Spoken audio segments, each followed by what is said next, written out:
ওই বান্দার জন্য সুসংবাদ দিয়ে যাও যে বান্দা জামাতের সহিত নামাজ আদায় করবে, তাকবীরে উলার সহিত ইমাম সাহেব যখন সূরা ফাতিহা শুরু করবে তার আগেই যখনই মুক্তাদি আল্লাহু আকবার বলে নামাজে শরীক হয়ে যায়, এই রকম যদি কোনো বান্দা তাকবীরুল্লাহ সহিত 40 দিন জামাতের সহিত নামাজ আদায় করতে পারেন, এক ওয়াক্ত যদি কাজা না হয়, একটানা 40 দিন যদি জামাতের সহিত নামাজ আদায় করেন, আমার রাসূল সাল্লাল্লাহু আলাইহি ওয়াসাল্লাম ঘোষণা দিয়ে দিয়েছেন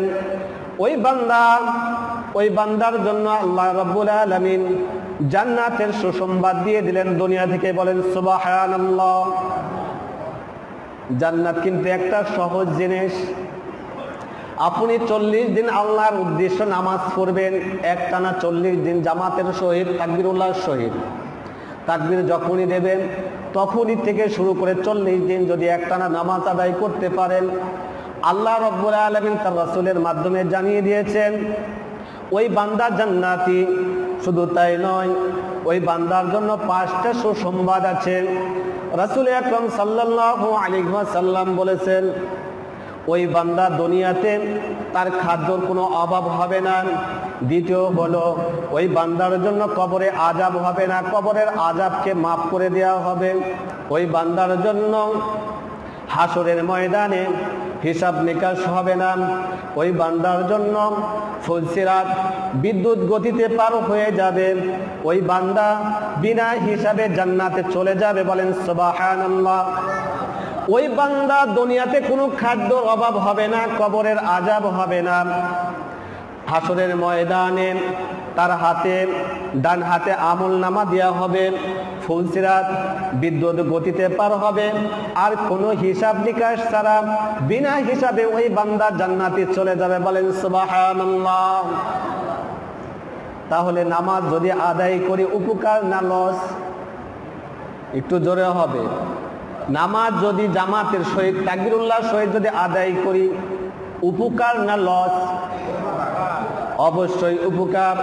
বিনা হিসাবে জান্নাতে চলে যাবেন, কবরে প্রশ্নের জবাব হবে না, হাসরেও হবে না, কিয়ামতের ময়দানেও হবে না, ফুলসিরাত বিদ্যুৎ গতিতে পার হয়ে যাবেন।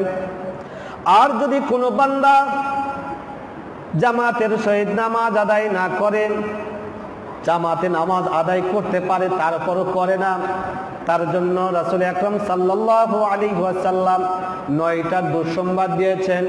দুনিয়াতে 3টা, কবরে 3টা এবং হাসরের ময়দানে 3টা তার জন্য আযাব তার অপেক্ষমান থাকবে, আযাব তার জন্য আসবে।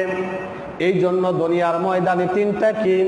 যে বান্দা নামাজ আদায় করবে না দুনিয়ার ময়দানে তার জন্য তার চেহারাটা মলিন হয়ে যাবে, চেহারার সৌন্দর্য থাকবে না।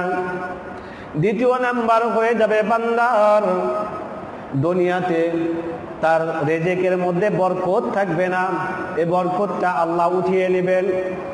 এবং তৃতীয় নাম্বার দুনিয়ার ময়দানে তার হয়ে যাবে মানুষের মধ্যে তাকে লাঞ্ছিত হতে হবে, মানুষ তাকে পছন্দ করবে না। আর কবরের 3টা, যে বান্দা দুনিয়ার ময়দানে নামাজ আদায় করবে না জামাতের সহিত, কবরে তার জন্য 3টা আযাব থাকবে। 1 নম্বর আযাব হয়ে যাবে মুনকার নাকিরের সওয়াল তার জন্য কঠিন হয়ে যাবে, দিতে পারবে না। দ্বিতীয় নাম্বার আযাব হয়ে যাবে তার জন্য তার কবরটা অন্ধকার হয়ে যাবে। তৃতীয় নাম্বার আযাব হয়ে যাবে তার কবরটা সংকীর্ণ হয়ে যাবে। হাসরের ময়দানে যে বান্দা দুনিয়ার ময়দানে জামাতে নামাজ আদায় করবে না, যে বান্দা আল্লাহর উদ্দেশ্য জামাতে নামাজ আদায় করবে না, হাসরের ময়দানে 3টা তার জন্য আযাব অপেক্ষমান থাকবে। 3টা আযাব তার জন্য অপেক্ষমান থাকবে। 1 নাম্বার হলো হাসরে তার জন্য হিসাবটা কঠিন হয়ে যাবে, সে হিসাব দিতে পারবে না। 2 নাম্বার হলো তার জন্য জাহান্নাম ওয়াজিব হয়ে যাবে, জাহান্নামের দরজা তার জন্য উন্মুক্ত হয়ে যাবে। 3 নাম্বারটা হলো ফুলসিরাত সে পার হতে পারবে না। এই জন্য নামাজ আদায় করতে হবে জামাতের সহিত, অহংকার বলে যেতে হবে, রিয়া বলে যেতে হবে, হিংসা ভুলে যেতে হবে, যত রকম দুশ্মনী আছে সমস্ত কিছু ভুলে যেতে হবে। যদি আপনার মধ্যে দুশ্মনী থাকে, রিয়া থাকে, অহংকার থাকে, তাহলে নামাজ পড়লেও কিন্তু নামাজ হবে না। কারণ আল্লাহ রাব্বুল আলামিন বলছেন, ইন্নাস সালাতা তানহা আনিল ফাহশাই ওয়াল মুনকার। বলেন আল্লাহু আকবার।